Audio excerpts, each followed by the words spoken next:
northern latitudes experiences not the best of times. In the previous years, many Western countries started to head for a confrontation.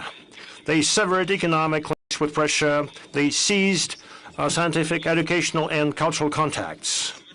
The dialogue on maintaining ecosystems of the Arctic shut down.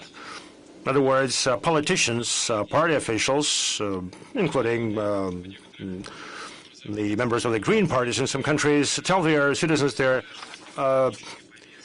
voters, on the importance of maintaining the climate agenda and nature conservation. But in reality, they act differently. Let me remind you that for cooperation in the environmental field to prevent emergencies of the polar circle and joint response, the Arctic Council was set up.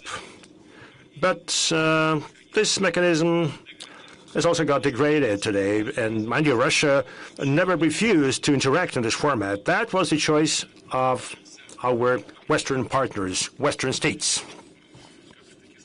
As they say in such cases, if you don't want to, so be it. We'll work with those who want to.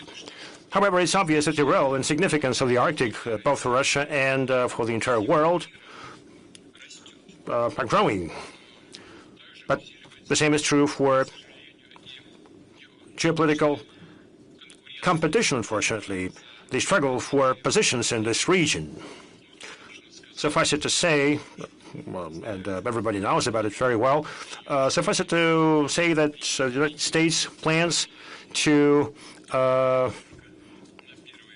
support the accession of Greenland. It's only at first glance, it might be a surprise for anybody, and it would be a grave mistake to believe that these are just some eccentric talk of new American administration.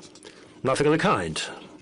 In fact, such plans were obvious back in 1860s. Back then, the U.S. administration considered the possibility of annexation of Greenland and Iceland, but this idea was not supported by Congress at that time. Let me remind you that by 1869, the American papers laughed at the purchase of Alaska. The deal was called a folly. Alaska was called an icebox. And Polar Bear's garden of Andrew Johnson, the U.S. president at the time. So the suggestion to incorporate Greenland failed at the time, but now the purchase of Alaska obviously is looked at the U.S. quite differently, just like the deeds of Andrew Johnson. So it is nothing surprising about what's happening now, especially since the story only started back then, but it continued later on. In 1910, a tripartite swap transaction was put together, bringing together the United States, Germany, and Denmark. The Greenland would go to the United States, but the transaction failed at the time. During the Second World War, the United States deployed military bases in Greenland to protect its from Nazis, prevent its capture by Nazis. But after the end of the war, the U.S. suggested to buy the island from Denmark, and just recently, judging by international history. So we're talking major plans, serious plans of the U.S. with respect to Greenland. And as I just mentioned, those plans have deep historic roots, and it is obvious that the United States will continue to promote their geopolitical, military, and economic interests in the Arctic. As to Greenland, I think this is an issue that concerns two states and has nothing to do with us. However, we are concerned with the fact that the NATO countries increasingly identify the far north as a foothold for possible conflicts. They do military exercises in these conditions, primarily using the forces of their new recruits, Finland and Sweden. And up to recently, we've had no issues with them. So somehow they create these with their own hands. Why? No idea. Nonetheless, we'll be guided by the actual situation. We'll respond to this. Let me stress, Russia has never threatened anybody in the Arctic. But we are watching very closely the recent developments. We develop our response capabilities by enhancing our combat capabilities and upgrading military infrastructure. We will not allow any encroachment on the sovereignty of our country. We will safely protect our national interests. By maintaining peace and stability in the polar region, we will ensure long-term socio-economic development of the region and improvement of the standards of living of people living here and preservation of the unique environment. The stronger our positions, the greater the results, the more opportunities we'll have to launch global international projects in the Arctic with the participation of friendly countries, friendly states, and possibly Western countries, if, of course, they demonstrate interest to joint work. I'm confident that the time for such projects will definitely come. Dear friends, the Arctic zone is responsible for about 1/4 of the Russian territory. Here, more than 2 million citizens live and work, and they made a major contribution to our advancement. According to estimates, the Arctic is responsible for 7% of the GDP of Russia and about 11% of our exports. And we see that the prospects are indeed tremendous, the prospects for future comprehensive development of the region. A major area is strengthening the transport and logistical framework of the Arctic. I'd like to stress that this year we celebrate 500 years since the first mentioning in the historic sources of a audacious idea of Russian seafarers and fishermen about a possible trade route along the northern seas to the east to China, along the so-called Eastern Passage, a prototype of today's Northern Sea route.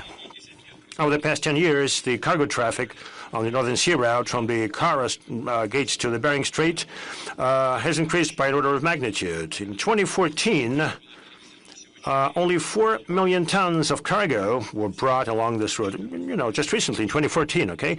4 million tons. Last year, almost 38 million tons. It's 5 times the record set back in the Soviet times. We think, in fact, we are confident that by 2030, we will have some 70 to 100 million tons. But our plans, both in terms of volume and geography of cargo traffic, on building up our Arctic fleets are much bolder. The Northern Sea route should become a key section of the Trans-Arctic Transport Corridor, going from St. Petersburg via Murmansk to Vladivostok. It is to connect the global industrial, agricultural, energy centers and consumer markets, offering a shorter, safer, and more cost-effective route. This is what is being said everywhere in the East and the West, and the experts understand it very well. The cargo available for transport in the Trans-Arctic Corridor will grow thanks to the development and processing of resources in the Arctic, thanks to the international transits. And I want to stress that this will be thanks to the connection of the Trans-Arctic Corridor with our domestic rail network from the northwest to the Far East, Baikal-Amur Railroad and Trans-Siberian Railroad. In fact, the very idea on building the Trans-Siberian Railroad across the country to the Pacific Ocean is an example of strategic vision for the future when we consider not just the current needs and the circumstances, but also interests of the country for centuries to come. That's exactly the approach we should be guided by when developing our Trans-Arctic Corridor. What objectives and goals are of priority here? First, already now, Russia possesses the most numerous icebreaker fleet in the world.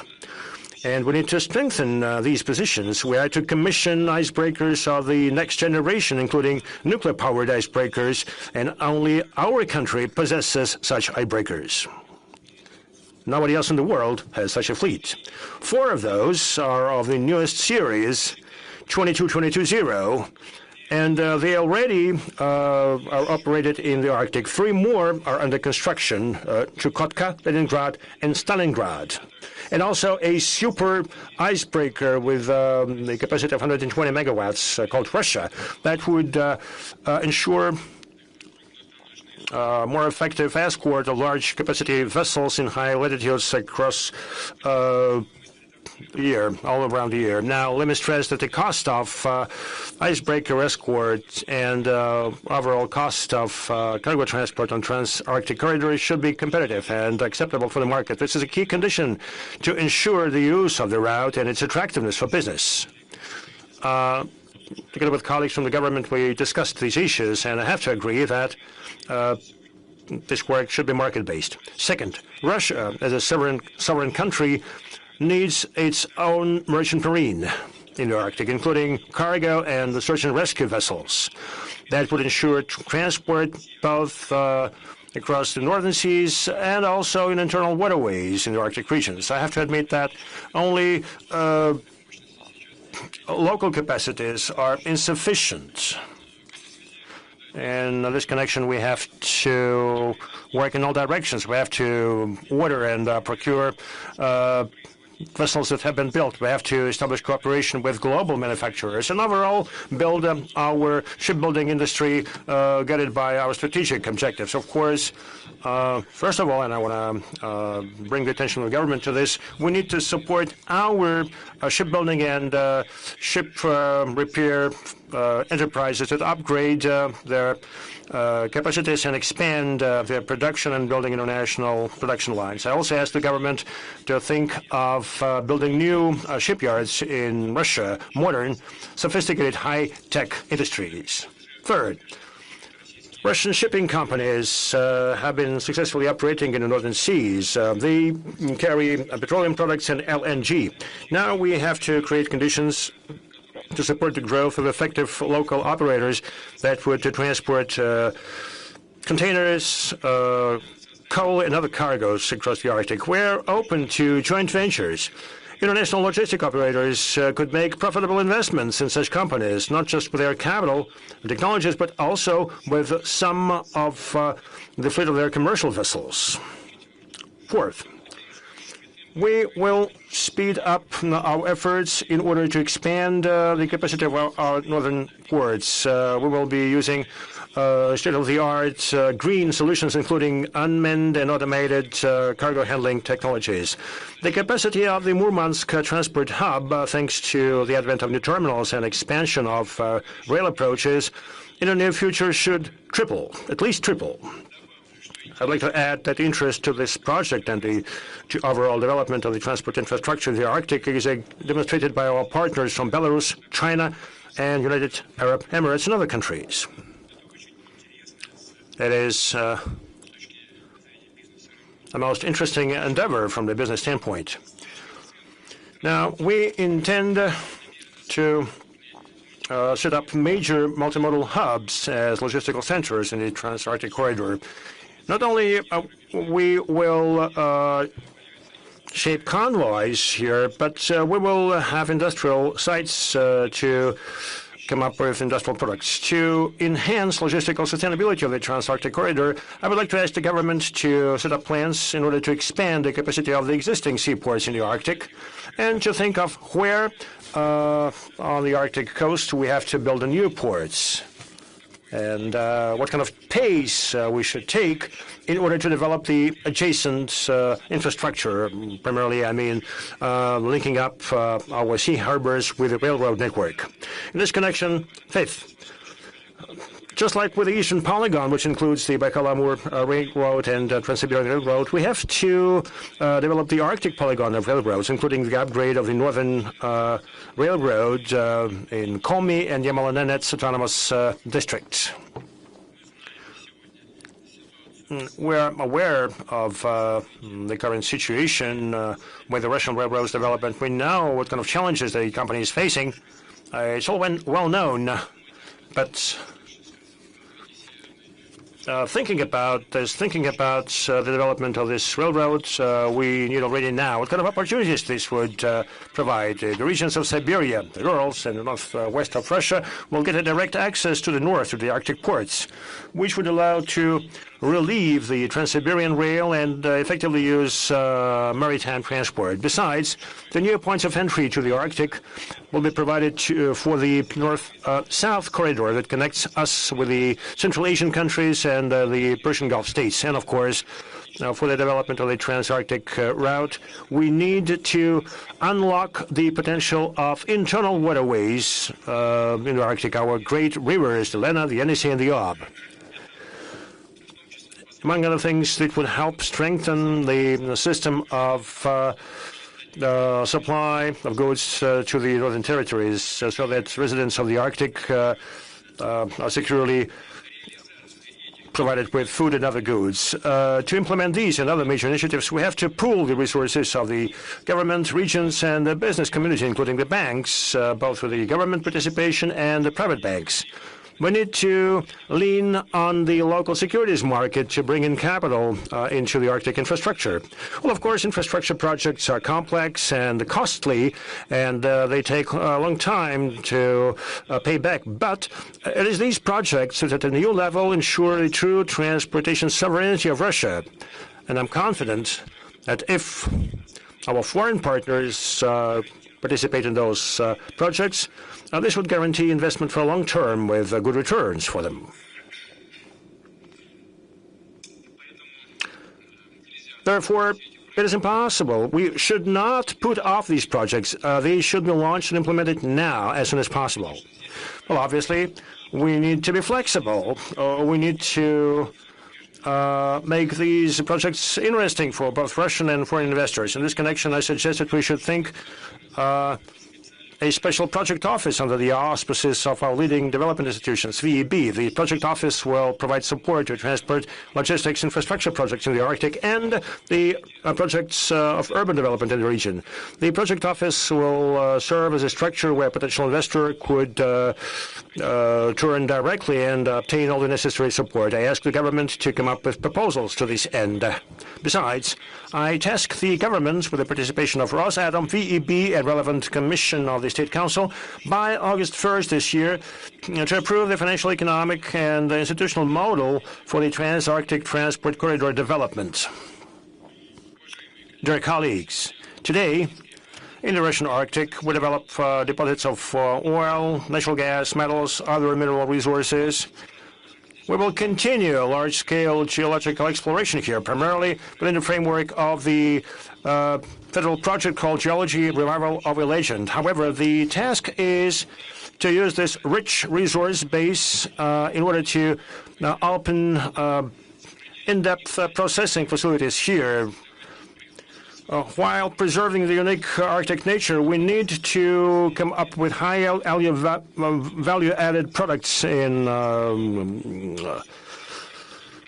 petrochemicals and the gas-to-chemicals industry, in the rare earth metals, and so on.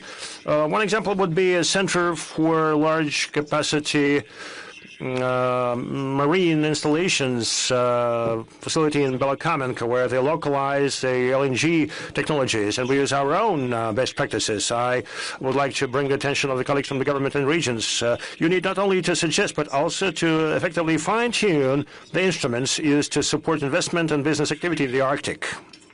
And this includes tax benefits, administrative preferences, infrastructure, preparation of land, and so on. Among other things, I remind the colleagues on the need to strictly meet the plans on gas infrastructure development in the Murmansk Oblast. It should be completed before the year 2030, so this task is still on. And of course, we need to develop a very promising area such as tourism.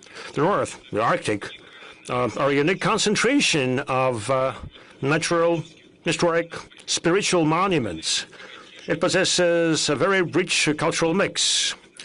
Annually, more than 1 million tourists visit the Arctic to get exposed to its landscapes, to see the northern lights, to do some Arctic fishing and ride dog sleighs, and, to travel to the polar archipelagos. The number of tourists is on the rise. Respectively, new projects spring up in this area, such as the Arctic Tourism Center, focusing on mountain skiing in Yamal-Nenets Autonomous District, or hot water resort and year-round hotel complex in Karelia. I'd like to ask the federal governments and the regions to support such initiatives that open up new facets of the Arctic, and they help boost interest to this region. I also suggest that we think of including it in a federal project called 5 Seas and the Baikal Lake, the development of the touristic infrastructure at the White Sea. To open up the Arctic for the mass-scale tourism, accessibility becomes crucial, all the way from repairing and building roads to developing air transport. Let me remind you that we extended the subsidized air travel program for the Arctic cities. Last year, about 800,000 passengers availed of this opportunity. This year, the subsidized tickets are available for more than 70 routes. However, airports of the far north, especially small airports, are in need of revamping. In the coming years, within the framework of a relevant national project, we will upgrade 16 airports in the Arctic zone, including in Salikard, Arkhangelsk, Naryan-Mar, and Vorkuta. Overall, our objective is to maintain a well-developed system of airports in the Arctic, all the way from large and medium-sized airfields to small landing spots. This is also necessary to ensure the year-round accessibility of settlements and the operation of aeromedical evac units. Dear friends, a key, integral goal of our plans is to improve the quality of life for people living here, to ensure modern conditions for study and work, for leisure and bringing of children in this harsh region that lures people with amazing forests. On many occasions, I talk to people and Northerners, and both those who were born here and who came here, tell me that the North, lures people, and people have their hearts chained to this land. As you may know, master plans for the Arctic zone agglomerations are ready, and they span not only major cities like Arkhangelsk and Murmansk. Master plans apply to Kirovsk, Kapatiti, and Monchegorsk in the Murmansk region, Kem and Belomorsk in Karelia, Vorkuta in the Republic of Komi, Bilibino, Pevek, and others in Chukotka, Naryan-Mar in the Nenets Autonomous Region, Salikard, Labit, Nangi, Novyurim-Goy, and Noyabrsk in Yamal-Nenets Autonomous District, as well as Tiksi and Naiba in Yakutia, Norilsk, Igarka, and Dikson in Krasnoyarsk territory. I would like to specifically thank the VEB Corporation and Dom.RF, who directly contributed to many of those master plans. A master plan is a comprehensive document of strategic and territorial planning. It's a long-term program of socioeconomic and spatial development for cities and settlements. We will use here state-of-the-art city planning solutions while maintaining the regional image of such settlements. And we will be guided by the suggestions of the residents and CSO, including those of indigenous peoples of the North. I'd like to remind the government that we need to accelerate the approval of the Arctic Master Plan implementation timeline. We should think about how to finance them. Also, we should think of a separate Arctic sections in our national projects and to launch a mechanism to bring in business community, strategic investors who work in the Arctic to help implement those master plans or want to work here. Also, I'd like to ask you to think about setting up special centers of excellence where municipal and regional officials would upgrade their skills in terms of urban development. They would be exposed to the best practices in master planning. Now, we've launched the national competition on creating comfortable urban environment. The winners are eligible for budget support. Now, I suggest that we should provide additional allocation under this competition from the federal budget. We've just discussed this with the colleagues from the government and the Ministry of Finance, I will not give you the ultimate figures, but this allocation should be set up and such support should be provided so that the colleagues addressing these objectives would have more opportunities to beautify their embankments, develop their walking areas, build playgrounds, parks, and so on. And separately, I'd like to ask the government to extend the program for the military stations innovations, restricted access administrative units where our military and their families live. Such a renovation program should be active at least up until 2030, with the annual financing from the federal budget of at least 10 billion rubles. I would like to stress that this is also linked to the strengthening of our military component in this region. The strength of the military will be increasing here. One of the objectives of the master plans and renovation program is to identify where new industries and jobs would appear, including those related to the Trans-Arctic corridor, where schools and kindergartens, polyclinics, hospitals, roads, and communication networks would be built and housing would be erected. The Ministry of Defense, together with Ministry of Construction and regional authorities, should address all these issues facility by facility, so that we understand what exactly the resources that we need and what are the timelines that are required to support this. One specific feature of Arctic is that the construction is done on permafrost. And this obviously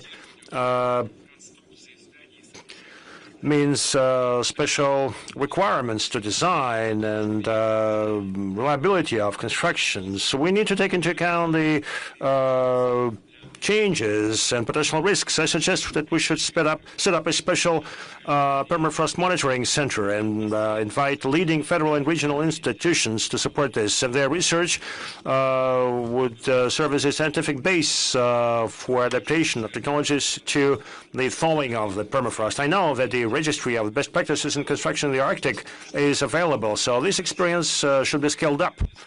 I expect that the idea of Arctic multifunctional centers would also be reflected here. That is when social administrative entities, sports facilities, and services are located under one umbrella, within one building, so to speak.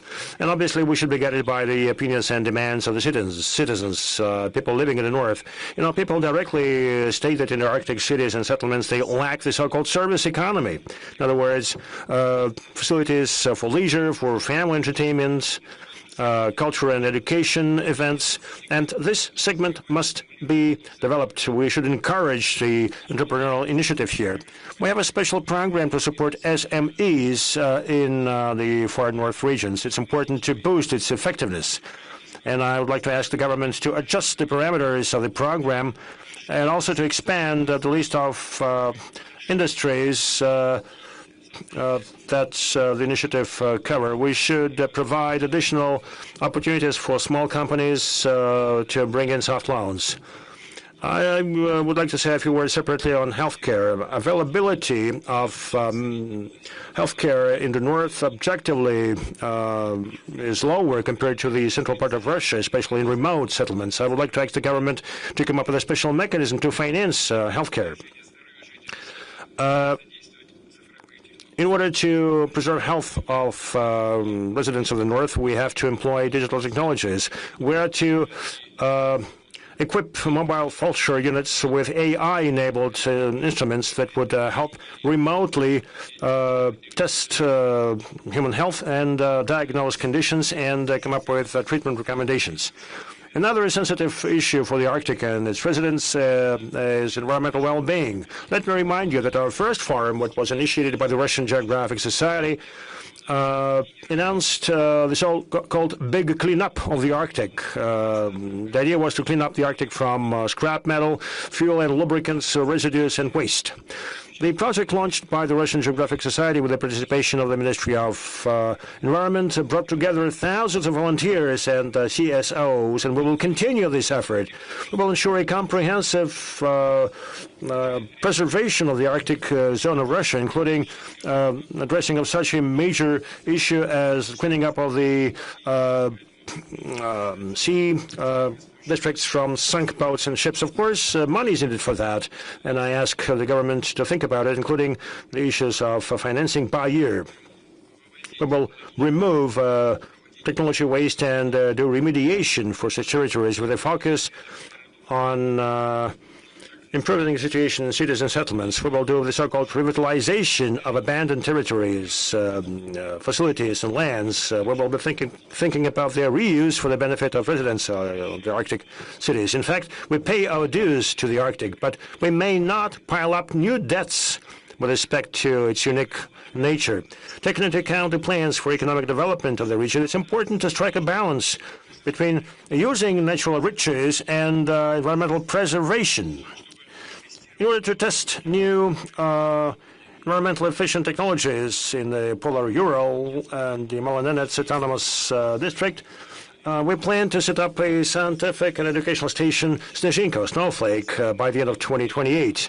Here, an international team of researchers and academics would test green technologies for the Arctic in the field. They would think about their application for livelihoods, telecoms, medicine, and industry of new materials.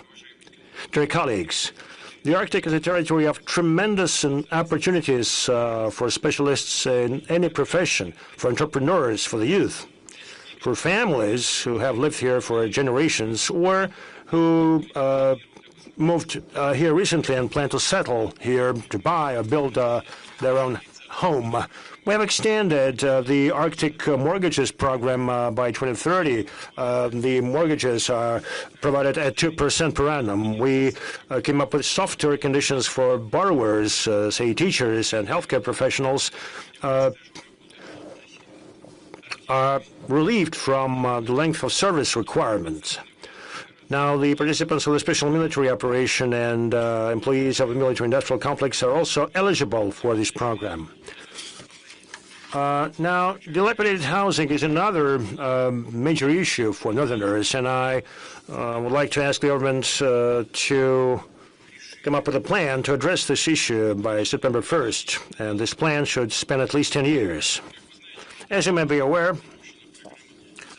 we launched the affordable rental housing program in the Far East. Young people who come to the Far Eastern regions who are graduate universities there can find jobs there and rent apartments at fairly low cost, and the rental payments are subsidized from the regional and federal budgets. I suggest that we extend this program to the key settlements in the Arctic so that rental housing becomes more affordable for those who only start their work career in the regions, for those who can live and work here and would love to do this. The program should become effective in the Arctic already on January 1st, 2026. We also agreed to extend the Muravyov-Amursky managerial personnel training program for the Arctic regions. This has been accomplished already. I'm confident that such a training should give a powerful start for many promising leaders, and this would benefit both the Arctic and the entire country. One more thing. The North has always been a magnet for bold people, true leaders. One of such devotees, enthusiasts, is the renowned researcher, polar explorer Artur Chilingarov, and I suggest in his memory to set up special grants targeted to support young initiatives within the framework of environmental, educational, and scientific projects in the Arctic.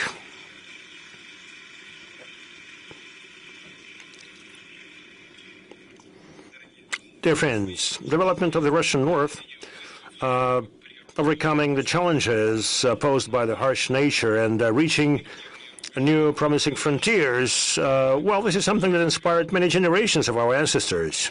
Seafarers and Novgorod merchants of the medieval times, explorers of the Arctic of the 16th and 17th centuries, industrialists of the 18th and 19th centuries, scientists, polar explorers, engineers, workers of the Soviet Union, and companies of the modern Russia who launched major Arctic projects in the beginning of the 2000s. And today, North is at the fore of development. It is our sovereign historical choice, which means that the goals that we set and address in the Arctic, the projects that we implement here, should be commensurate historic scale to span decades and perhaps even centuries. We will do whatever it takes to strengthen global leadership of Russia in the Arctic. And despite all the current challenges and difficulties, we will ensure a comprehensive development of the region. We will create a solid foundation for future generations. Thank you very much.